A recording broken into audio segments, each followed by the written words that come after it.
Union Minister of India Harsh Vardhan claimed algebra is originated by Indian mathematicians, not by Arab Muslims. This is not the first time any BJP minister gave this kind of hilarious statements.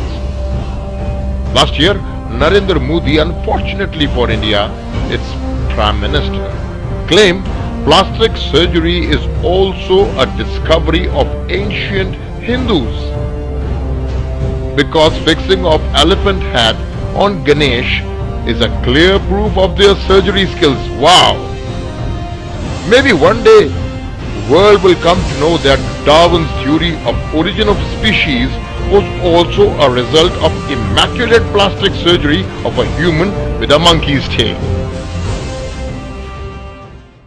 This is pure extremist Hindu organization Rashtriya Swayamsevak Sangh and its mentality, which influences and control India's army, politics and economics. Hating all neighbors and revival of Greater India are the assumed products of RSS, which they barter amongst Indians. Inspiration by Nazis and involvement in murder of Mahatma Gandhi is a short but an appropriate introduction of Rashtriya Swayamsevak Sangh. It is only a matter of chance that India's sitting Prime Minister Narendra Modi is an ex-member of RSS. Not overlooking scores of rape, women and murders in India, I want to share some epic false flag operations of Indian secret services to blame and destroy image of her neighboring countries, which later left her own people red-faced. Former RAW officer R.K. Yadav has proudly accepted hijacking of Indian airplane by Indian intelligence agencies themselves, carried out before the war of 1971. He claimed it as RAW's masterpiece of discontinuing the air route of West Pakistan to East Pakistan. The aircraft used was an old grounded one which was added to the airline's fleet days before the hijacking for this covert crime against Pakistan.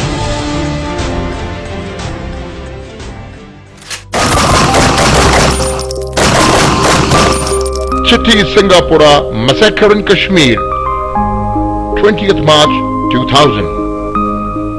The world was shocked to hear the news of a brutal massacre of Sikh community in the village Chitti Singapura, Anantnag district of Indian-occupied Kashmir.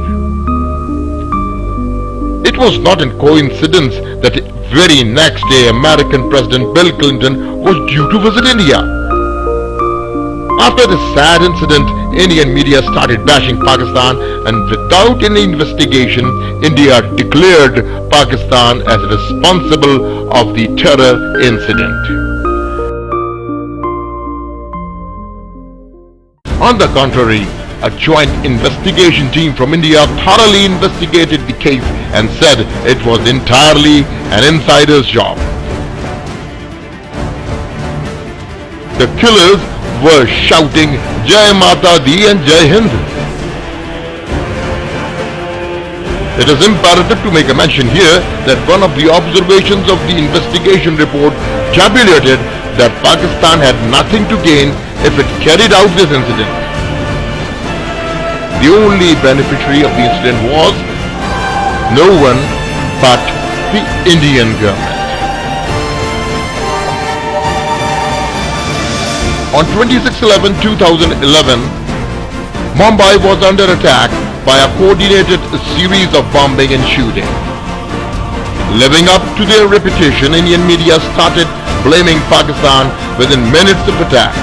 Resultantly, the nuclear subcontinent went to the edge of a nuclear war.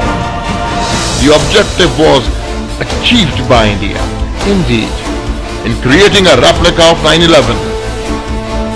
It took a couple of years for a former Indian Home Ministry officer, Satish Verma, to submit his affidavit in Indian Supreme Court that Mumbai attack was again an insider's job. False flag operations coupled with heinous propaganda while blaming neighboring countries is the prime tool available to the Indian foreign policy makers. Remember buddies, Chanakya's influence over Indian army. On 26 January 2014, US President Barack Obama is scheduled to visit India. Going by the previous experiences, spanning over decades, India will indeed need a false flag operation so that they can once again weep like a raped widow and blame Pakistan yet again. Indian media is already on it and it has started creating hypes for something like a terror boat which has already sunk because of overloaded alcohol in Indian Ocean. But to their bad luck, Pakistani nation now knows their false flag operations. Dear India, please don't kill your own citizens.